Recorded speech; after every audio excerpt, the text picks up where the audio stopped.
Fala galera do YouTube, beleza? Meu nome é Eduardo e estou iniciando aqui mais um vídeo no canal. Nesse vídeo eu vou falar um pouco sobre o Vasco, a SAF. O ano do Vasco está sendo tenebroso dentro de campo.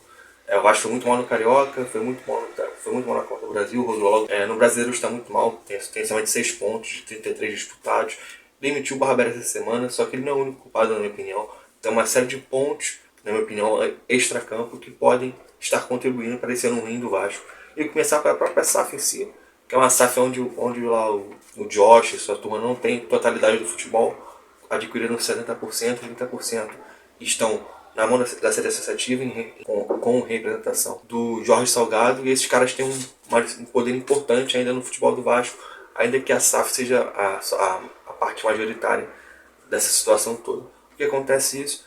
Nem tudo o que a SAF pensa é aprovado, e nem tudo que os caras pedem é acatado, como por exemplo, essa semana o Jorge Salgado e a sede associativa solicitou o desligamento de Luiz Melo como CEO devido a todas as polêmicas que ocorreram essa semana com relação a ele ser flamenguista ou não, a ele ter assinado esse compromisso com o Vasco, sendo sócio do Flamengo ou não. Enfim, ocorreu uma polêmica muito grande que, na verdade, na minha opinião, isso só aconteceu porque o Vasco está muito mal dentro de campo. Se o Vasco estivesse bem no Brasileiro, tivesse na Copa do Brasil, tivesse ido bem no Carioca, nada disso aconteceria.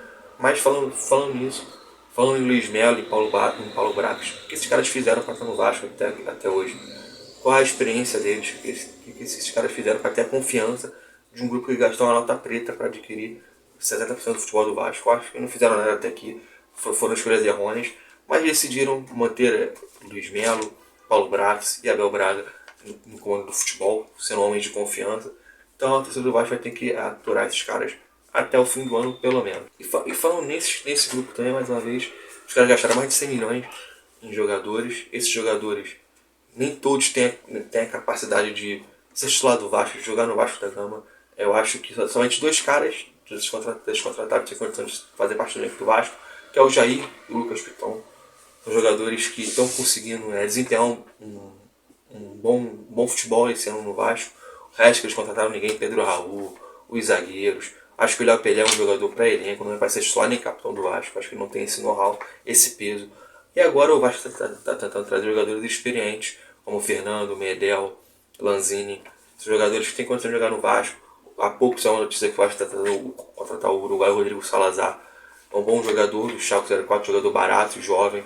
Mas eu acho que o Vasco precisa de mais, precisa de jogadores que vistam a camisa, seja tecnicamente, seja uma liderança, como o Botafogo fez no ano passado. O Vasco tem exemplo do lado, que é o Botafogo, que começou o ano mal, aí no meio do ano trouxe jogadores como o Tiquinho Soares, como o Danilo Pires, como o Danilo Barbosa, vai conseguir montar um bom elenco, montar uma boa espinha dorsal, que está dando resultado desse ano. O Botafogo é líder do Brasileiro, então acho que o Vasco poderia se espelhar nisso. E eu acho que esse é o ponto principal dentro de campo. Eu acho que o Vasco contrata muitos jogadores que não estão acostumados com a pressão de jogar num clube como o Vasco, jogadores que não têm essa casca, esse mental, e a parte técnica de jogar, de fazer parte de um projeto que está iniciando. Não é que o Vasco começou, foi começando a apertar as contas, aos poucos trazendo jogadores como o Flamengo fez. O Vasco saiu de uma situação muito ruim financeira, uma situação muito boa, algo que foi prometido pelos próprios caras da 777. Então acho que tudo isso contribui para um momento ruim, um momento de instabilidade. E um outro ponto que pesa muito, a sequência de rebaixamentos que o Vasco teve foi muito pesada em um espaço curto de tempo. Então eu acho que a partir do momento que toma um gol jogando em casa, por exemplo, a pressão aumenta, a torcida já fica com aquela desconfiança. Eu entendo que isso influencia muito também a parte mental, psicológica, de estar num clube que foi muitas vezes rebaixada e você sai de uma situação caótica, quase irreversível, de falência de um clube.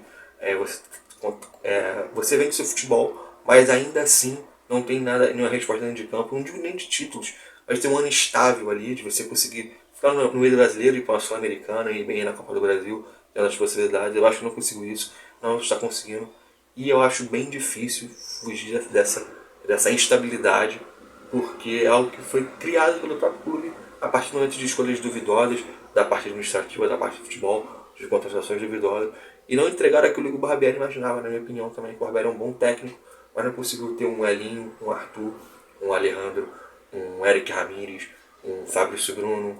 Então ele não conseguiu ter isso no Vasco, e o resultado é isso. 6 pontos em 33 jogos, ele demitido. O Vasco está tentando o Odair Helma. Acho que, na minha opinião, poderia focar no Rogério Ceni para ser o técnico. Um cara que tem um escopo como jogador muito importante, como técnico, mas pode pesar os fatos de ter treinado o Flamengo, ter sido campeão pelo Flamengo. Então não sei o que esses caras vão pensar a partir de agora. Mas acho que o Vasco tem que acordar com. Já passou o tempo da hora de acordar, senão vai para a Série B mais uma vez.